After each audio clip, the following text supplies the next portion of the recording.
Welcome to Rich House Reviews Crime. We are going to go all the way in to a Jacksonville police drug raid. Now, have I ever been in a drug raid? This close to. I was visiting a friend in New York City, and I was in their apartment, in the buildings, chilling in the buildings. Everything's all good. And then you heard, boom, but not at our door, in the building. And then you just heard a lot of people yelling. So it was kind of like, as they said, go, because I'm in there playing video games, not knowing what's going on. I'm chilling, smoking, doing regular stuff. I go into the other apartment. He like, yo, come on, let's go over here. We go over there. As soon as we go up in there, the door closed, they go up in that room. It's the craziest experience ever. But I learned you got to watch where you go. So I want to get into this, guys. Welcome to Rich House Crime. We are all... just check out the channel, man. We need subscribers. Make sure you subscribe if you like the vibe here, and let's get right into it. We'll do whatever it takes to enforce the law and take drugs off the street. Right here, isn't it? Yep, it's that one. Should be second block on the right. Brown, hey, watch this car, Oh. Sheriff's office, search warrant. Oh, it is intense. Stop running! Oh. It's 1:20 on a Saturday, and we're responding to the scene of an overdose.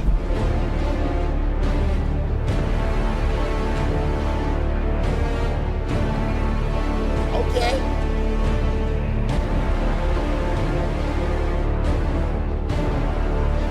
I never knew Jacksonville was like this. What you just witnessed was an operation from Jacksonville's undercover narcotics unit raiding the house of a suspected drug dealer. You also just saw a snippet of their overdose team investigating a drug-induced death to see if there's a drug dealer that they need to find and charge with a homicide. Currently, Jacksonville law enforcement is receiving nationwide attention for things like cutting their county's homicide rate in half over a one-year period and employing state-of-the-art crime-fighting technology. For a few days, me and the boys embedded with Jacksonville Sheriff's Office to see their methods in action. This video is part one of a three-part series we are releasing, with part one focused. All right, guys, if y'all here for all parts, make sure you write part two, because when he dropped the next one, I'm watching it.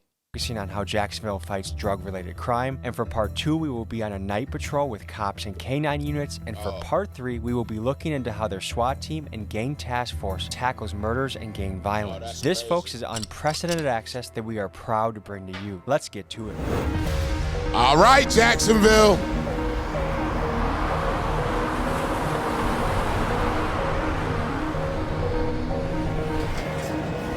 Folks, we are pulling up on an undercover drug raid.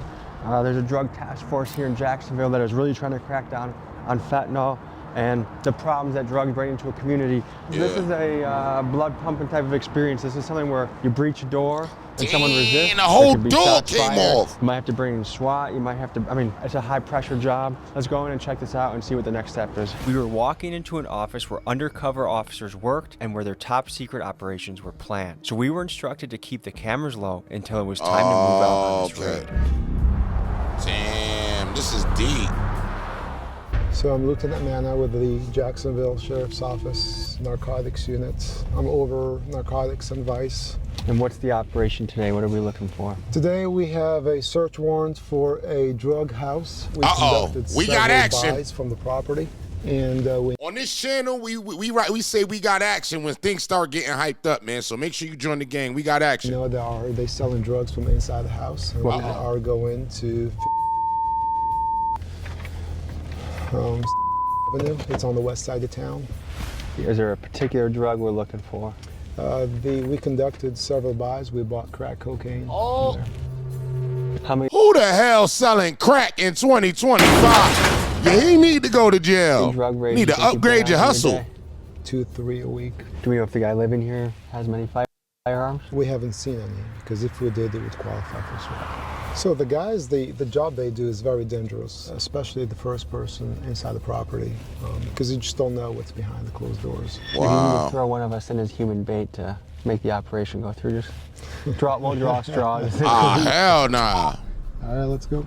What does it mean to you to be? My thing is the type of surveillance that they got. it's not hard to catch a person that's selling, that in 2025. But the point is, like, they got surveillance on that type of stuff, dude. Taking drugs off the street.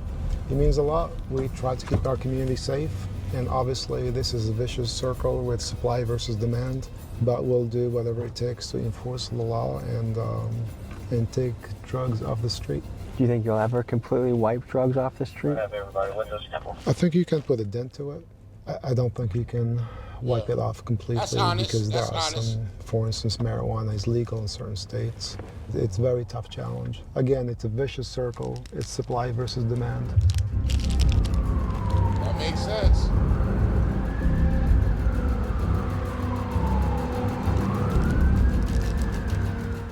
Where's that guy going right there? He's going in? Yep, he's going to the door. All right. Okay, yep, we're going to take him too. That's right. Oh. Yep, it's that one. Should be second block on the right. Door looks towards Brown. Hey, watch this car, watch this car. Uh-oh, we got action.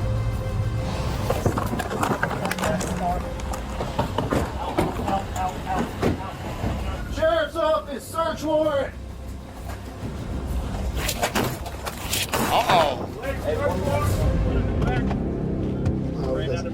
There's somebody running in the back door. I got two gray jacket, black pants, another one. They're running, they ran out of the apartment complex. We got action. We got action. Stop running! Stop running. I got one. The other one with the gray hoodie, I don't know where he went. Stop running! Stop running. Mike's running in the back. Uh-oh.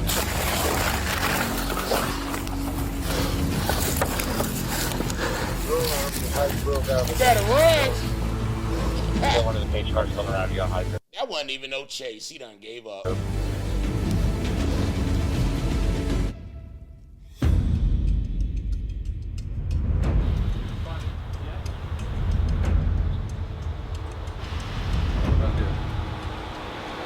Under your handcuffs? Right, loosen. I can fit a finger in between there, buddy. That's kind of what we got to do. Hi, y'all ready? So in this case, we got a bunch of crack cocaine. We have a lot of powder cocaine. We got some beakers, a bunch of drug paraphernalia, scales. So obviously we got to say that was successful. Is I'm crack just cocaine saying. as common as it was in early 2000s? It still is, I would say, crack cocaine, yeah. How would you classify this bust? Small, I didn't know people still indulge. medium, large? Probably a medium scale to small, small to medium. How many people in custody? So far, 3. And obviously we have a baby now, so we're trying to get hold of the mother. Apparently she's at work, so she'll be coming back. What goes through your head when you see a baby inside one of those houses? You won't be the first. A lot of times, so we we hold the baby, we assist, and then what we do is trying to reunite the baby with the parents. And apparently that's the father, who's the mother's at work. Since the father is going to be arrested, then the mother will respond to take control of her child. At least they not taking the baby, because just because the father made a decision don't mean that everybody got to suffer. You feel what I'm They saying? feel like, I'm glad that this is happening, that they got busted? Absolutely, absolutely. We get feedback all the time. They don't like these guys. They don't want them here in their neighborhoods. Because they make them dangerous? Yeah, they don't want drugs in their neighborhoods. In the last year, Jacksonville Sheriff's Office has fielded over 5,000 calls for service for drug-related incidents. And in a 2024 survey of Jacksonville residents, next to gun violence, illegal drug usage was the top issue residents wanted the Sheriff's Office to focus their resources on.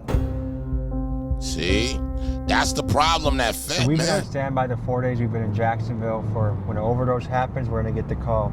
Unfortunately, it's 1:20 on a Saturday, and we're responding to the scene of an overdose. This is hard to walk into. I mean, you're walking into a family's worst nightmare with cameras, and we want to be respectful of what they're experiencing, but also convey something that happens every day around America in a real way. So we'll see you on the scene. Yeah, that's crazy.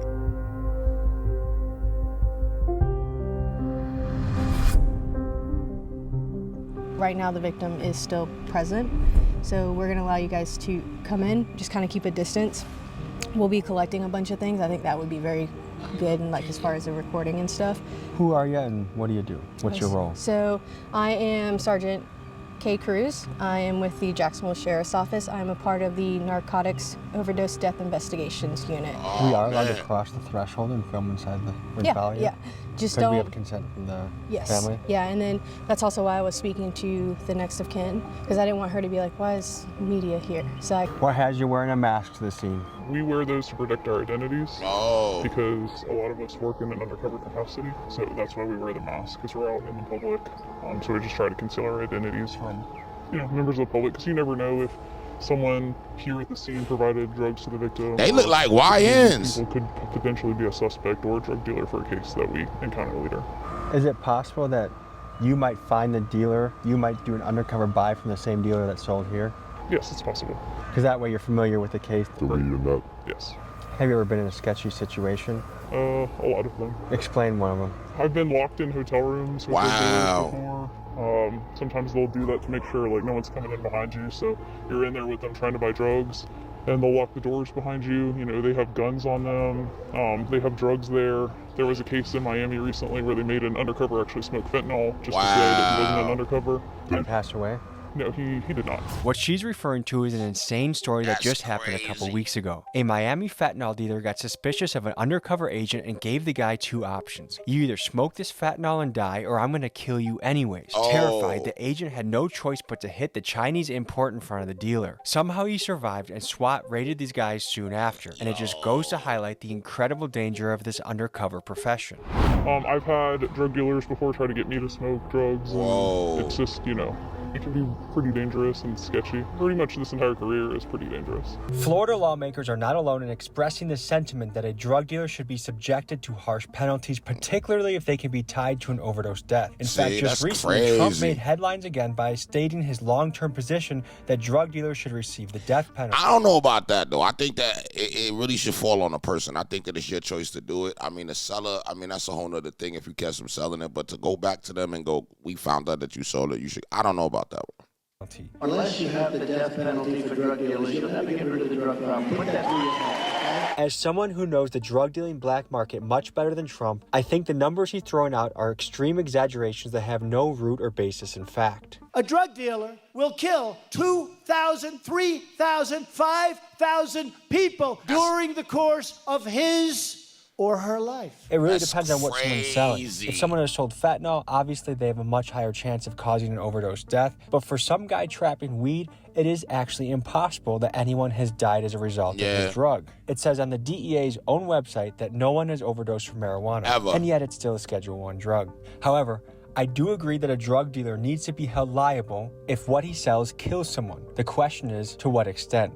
What do you guys think in the comments? Should a drug dealer be given a death sentence if they cause an overdose death? I found interest in not only giving closure to the family of the victims, but putting all the pieces together to try and determine who actually sold illegal drugs to the victim. That's How many debatable. calls like this a week do you typically respond to? The overdoses, they come in waves. There are times that we can get 10 in a week. There are times that we can get 0. There's no way to determine how many call-outs a week that we're going to get. Crime scene units here, the narcotics overdose detectives are here. They are taking photographs, they're looking around, pointing out or trying to locate any evidence that may be narcotics related. They are waiting for the medical examiner's office to arrive. Once the medical examiner's office arrived, that's kind of where we're now dividing into like 2 investigations, but we work very close together. So the van actually pulled up super close, and we're keeping family further out, so it should be okay. Wow.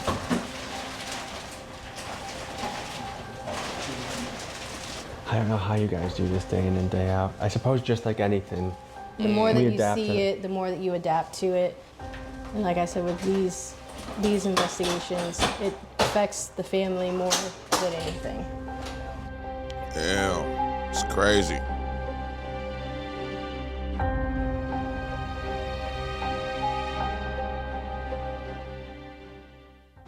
I think this just goes to show how one death can affect so many people. It's such a ripple effect. Right. That's crazy. As you hear the family in the background, I think this goes to highlight I would not have the stomach for this type of job. And there's the fact that people like you are boots on the ground and see some of this, look death in the face almost on a daily basis sometimes, and have to deal with families and all the thing that come with it. I mean, right, I will say that making that next of kin notification is the worst part about our job, because we're having to tell a loved one that their loved one is no longer here. It's crazy.